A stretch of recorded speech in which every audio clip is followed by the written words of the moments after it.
This has been a very important Premier League weekend. In fact, all the Premier League weekends are important at this stage in the season. There's the title race between effectively City and Liverpool. There's the race for a Champions League place, which involves, say, Arsenal, Manchester United, West Ham, Tottenham. And then, of course, there's a relegation issues at the bottom, and that's really tight now. And two of the clubs down there, Leeds and Everton, are among the great English clubs. Everton, I don't think have ever been relegated. And Leeds, of course, John Giles' old club, are now perilously close to the bottom. It's a pleasure now to welcome John Giles and Liam Brady. John, I think the most stunning match of the weekend involved Manchester City and Manchester United. Manchester City beat them 4-1. And after the match, Roy Keane described United's performance as shameful and unforgivable on the grounds that they didn't try in the second half at all. And there was one statistic between the 67th and 82nd minute of the game. The possession stats were Manchester City 92%, Manchester United 8%. I've never seen a stat like that before in any football game, but United were just strolling around, not trying a leg. It's a great club. It's a club you played for. They started off okay, went 1-0 down, got the goal back. Then they gave a goal up before half-time, second goal. And from that point on, really, they just packed it in, John, didn't they? Yeah. Well, what's happened, is, I think, in football, inevitable. You're going back 3 years now. I know I'm going back 3 years. Solskjaer appointment was never in charge of the situation. And now they're into a position where they've got an interim manager, which very seldom works because I know I've said it before in your program. Players being players have to believe that the manager's going to be there forever. He's going to deal with them. He's going to look after contracts and all the various things that needs to be done. And if they know that manager, which is good chance now, he won't be there at the end of the season. So who are they playing for? It's been a mess. Manchester United made a mess over the last 3 to 4 years. The appointment of Solskjaer, now the appointment of this man, and they haven't had a manager, a real manager, for 4 years. Well, you asked the question there, who are they playing for? I would say, John, as just a journeyman pro as I was, you're playing for your own pride. And I played for some bad managers in some bad teams, but there was always at least half a dozen guys in the team who said, fuck it, I'm not going to do that. I'm going to have a go. And even they'd be fighting with each other. There was none of that yesterday. No. I didn't see any United players fighting with each other. And I didn't see 6 who were having a go either. No, there's no doubt about that.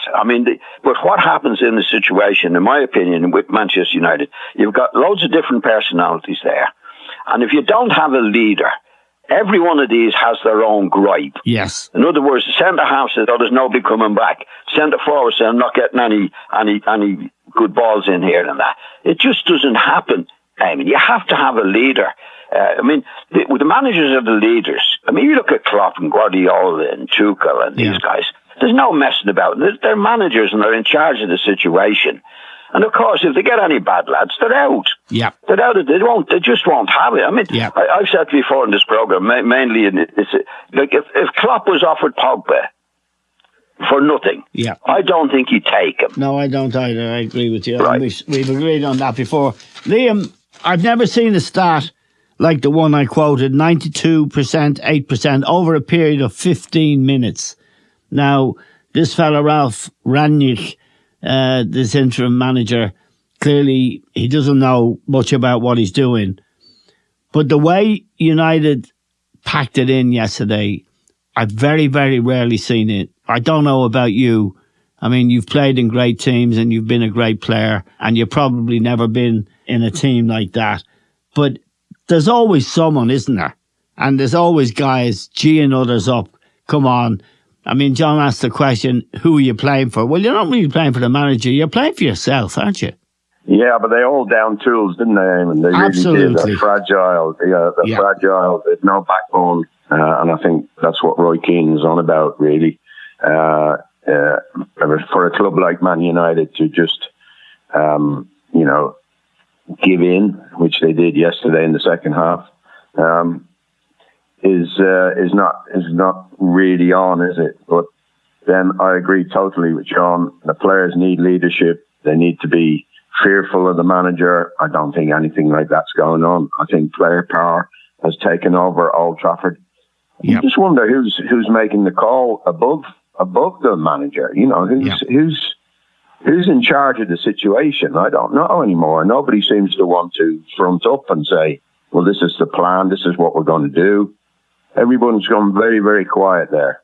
Yeah, there was a shot, John, of Alex Ferguson sitting in his seat, and there was actual pain on his face and a kind of anger.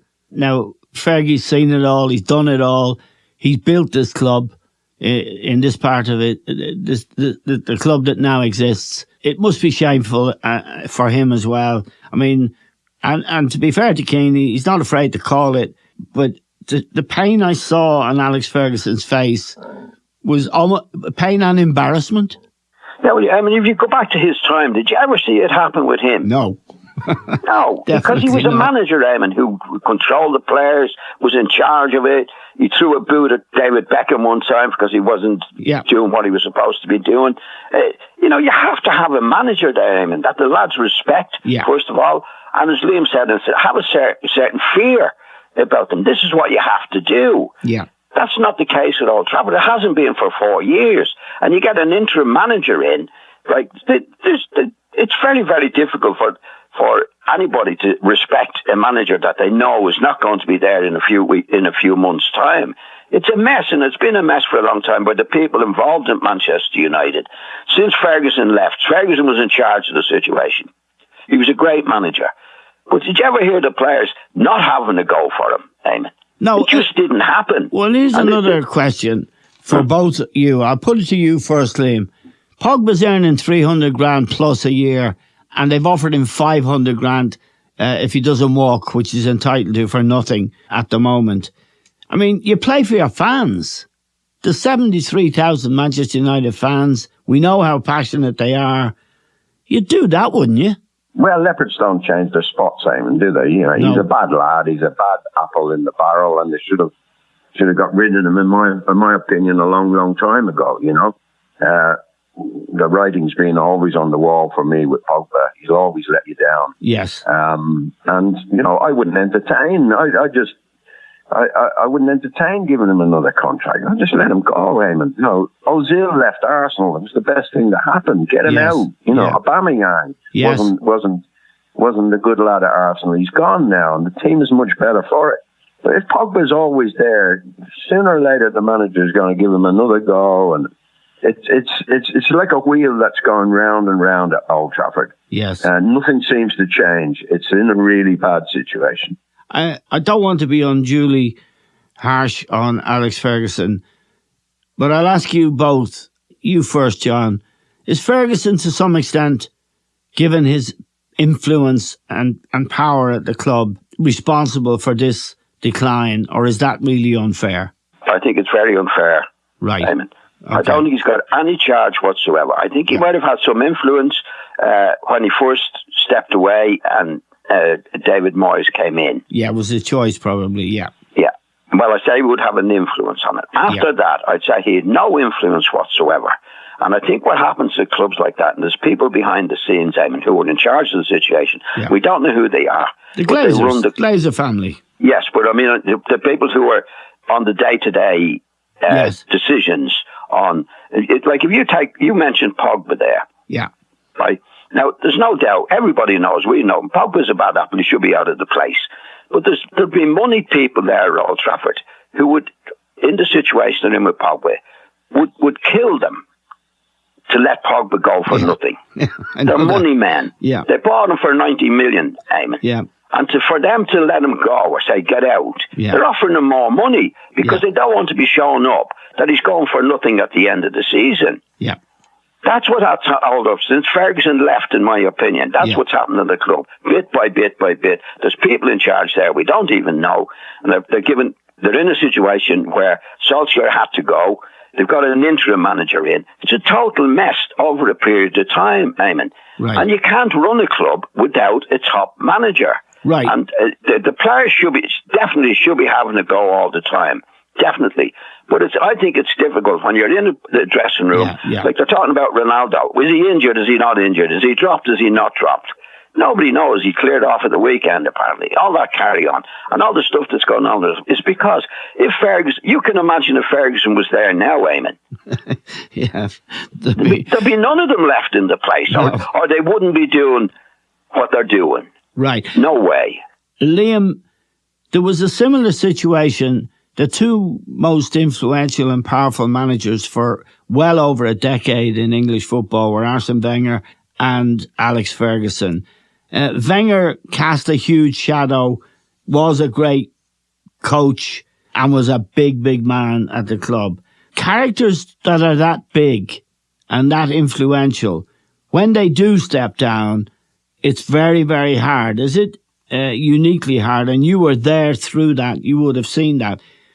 Do they cast such a huge shadow that it makes it more difficult for the next guy to come in?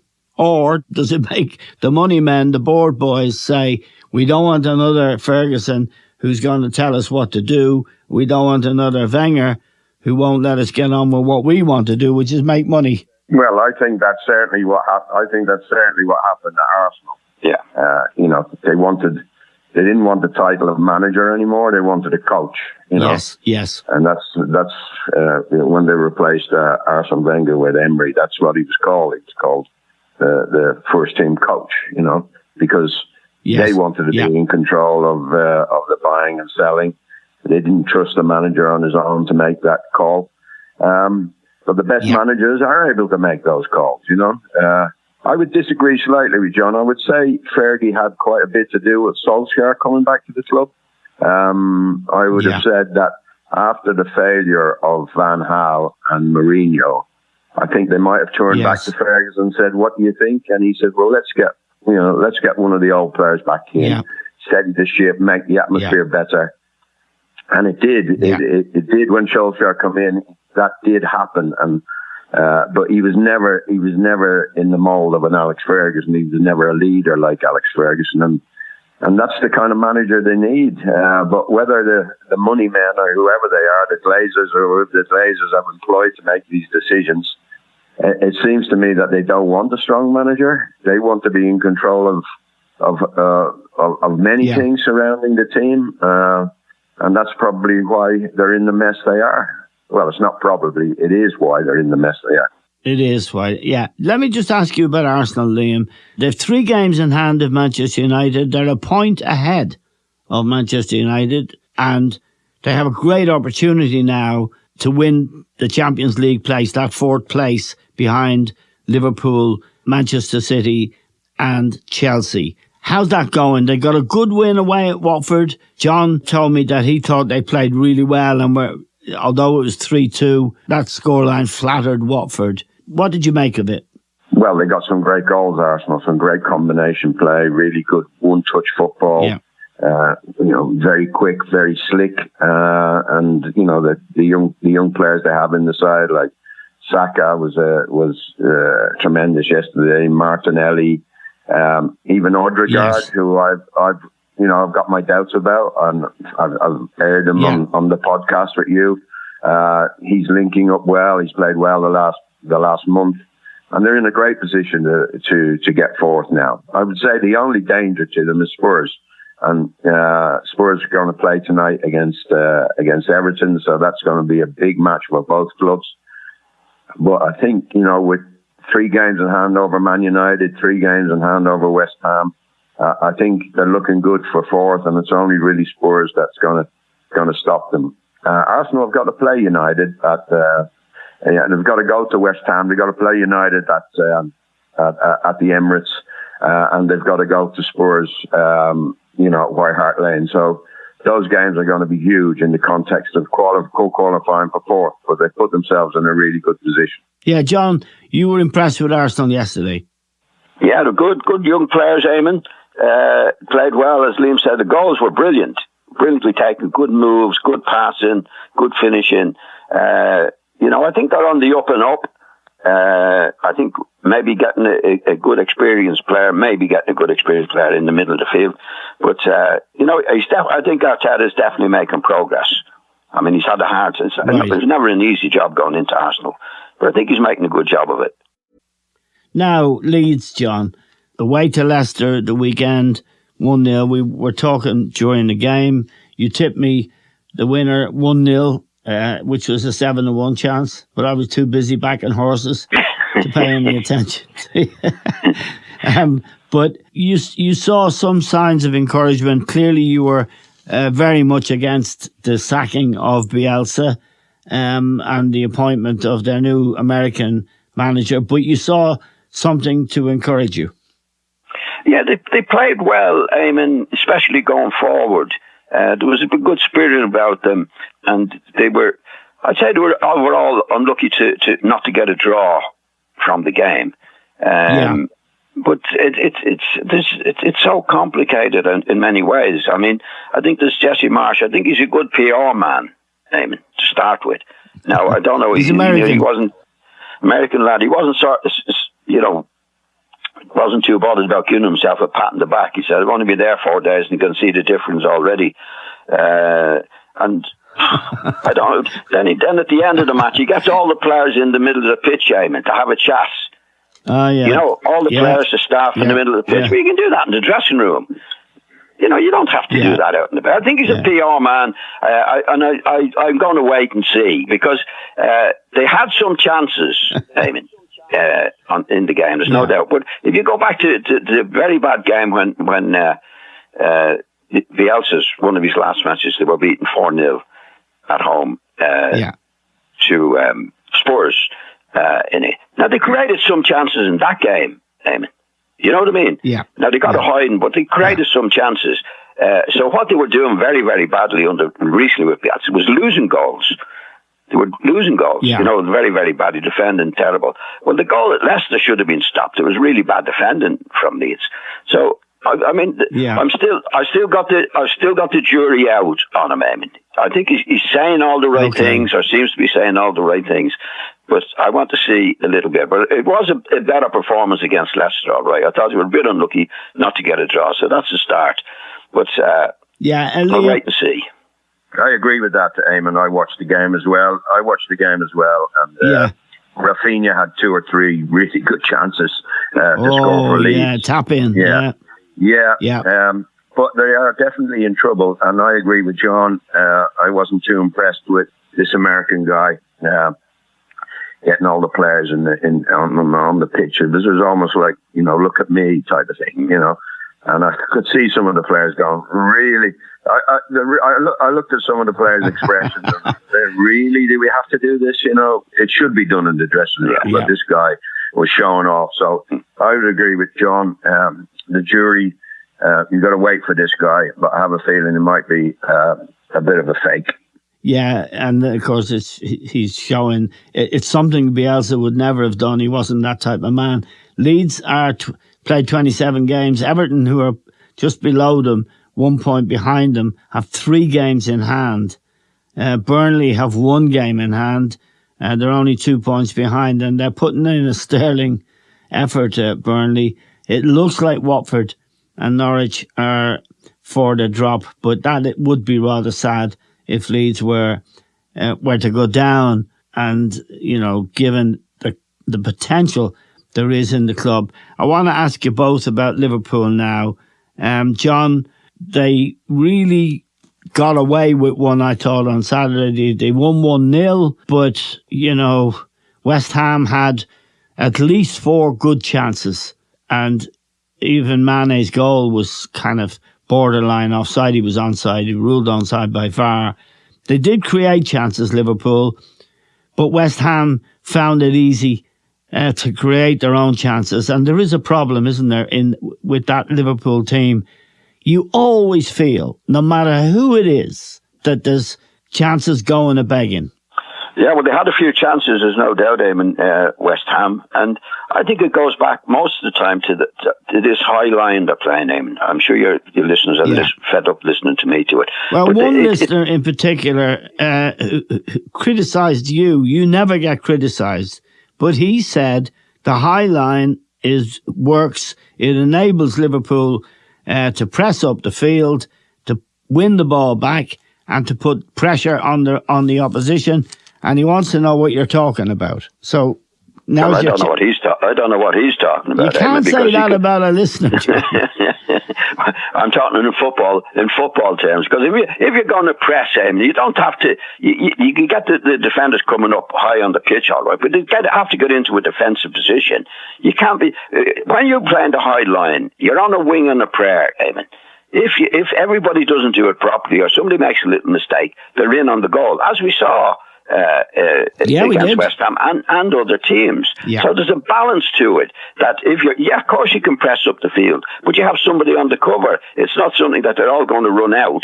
And it's a wing and a prayer. And I think with the players that Liverpool have, they've got pace, Van Dijk and all these guys.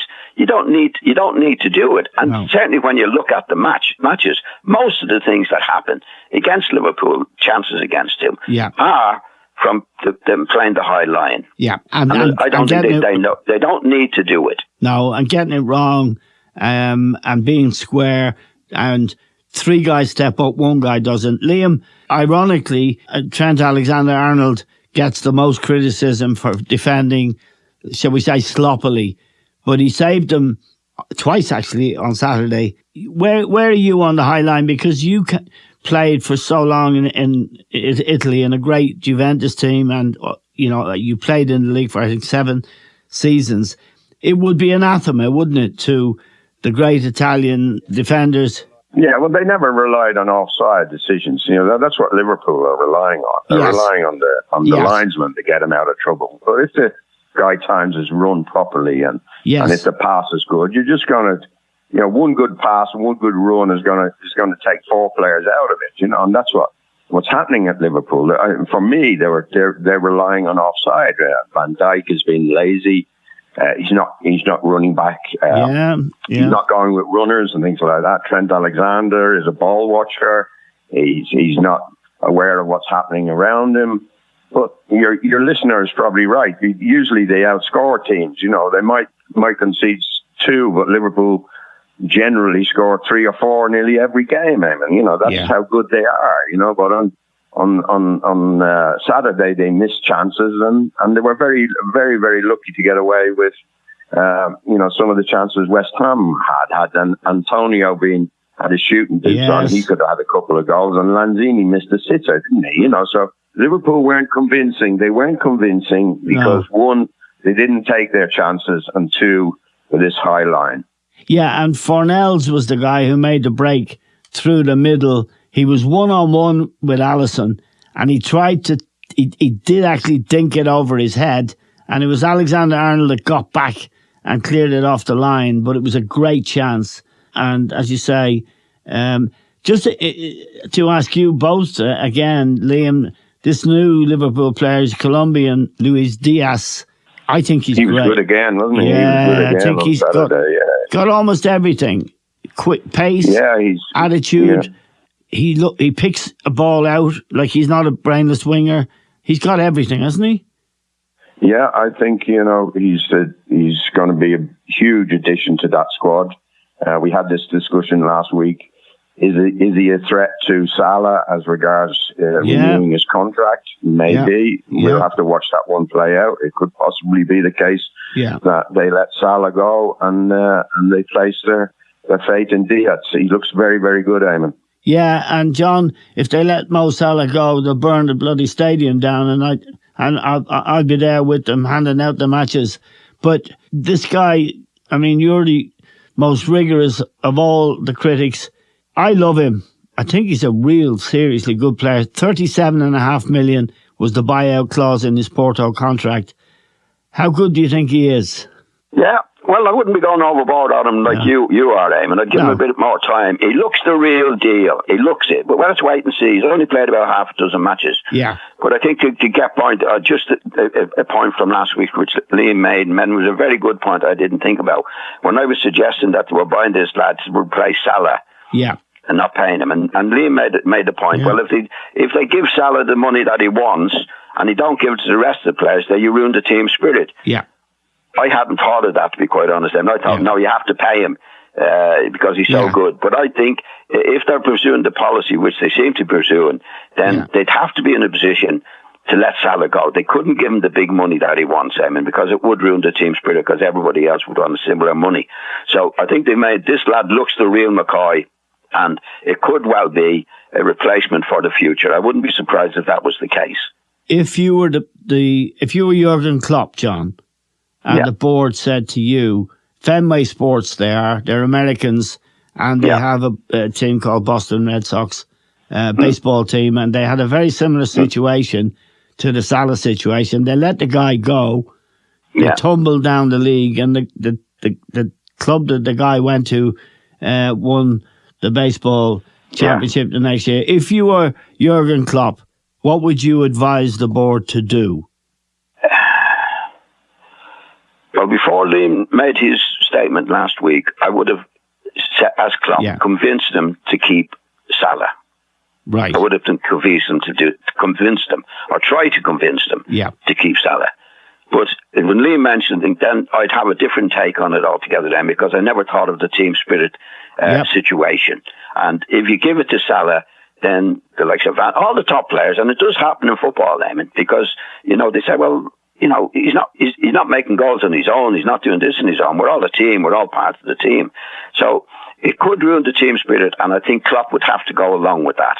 Right, and therefore, Liam, you've influenced John to change his mind, and you made me think... It all depends how much he's going to be earning more than the other lads. I think the other lads would love Salah to stay, and then they could maybe live with him getting 50 grand a week more than they're getting. Do you know what I mean? But Van Dijk, we don't know what Van Dijk's on, Liam. Sorry? We don't know what Van Dijk's on. I don't think Van Dijk's on 200 grand, to be honest with you. I think he's probably on I'd say he is, Eamon. He renewed his contract there a year or two ago. I'd say he's on 200 grand, and, he deserves 200 grand. And maybe the maximum wage that Liverpool want to pay the players is 200 grand. You see other clubs getting such a mess. Like Barcelona are nearly a billion in debt. And what did they do? They had to pay Messi colossal things, but once Messi got that, then all the lads were following him, huge increases and things like that. And then all of a sudden it's out of control. And I don't think Liverpool are run like that. And I think the fans have to accept that. And if I'd say to Salah, we'll give you another 50 grand a week. We put you on 250 grand a week. Right. Forget about 400 grand a week. If you want that, you have to go somewhere else. Right. So you'd stick to your guns. The thing is as well, Eamon. I stick to the policy. It's worked now for the last, how long is Klopp there, Eamon? 6 years? 6 years, 5. He's coming on 6, Yeah, and the trophies that he's won, Okay. None of the lads have complained. It's a great team spirit. They really play for one another. Although on Saturday they got away with one, but they really play for one another. They've done marvellous things in Europe. I wouldn't change a winning formula. Chief, what are we going to say? Well, I think if they're doing what I wouldn't have agreed with it, I would agreed. But Liam's made you change your mind. Well, also the fact that they bought this player, Eamon. Yes. They paid 40 million for him. He's a young fella. Yeah. And I think if they're pursuing their policy, they're doing it in a clever way. Yeah. That if this lad turns out to be as good as he looks, and Salah has to go, they've got a replacement straight away. Right. And the fans will, I think the fans will, despite the fact that they love Salah, they have this guy in, and he's really doing his stuff.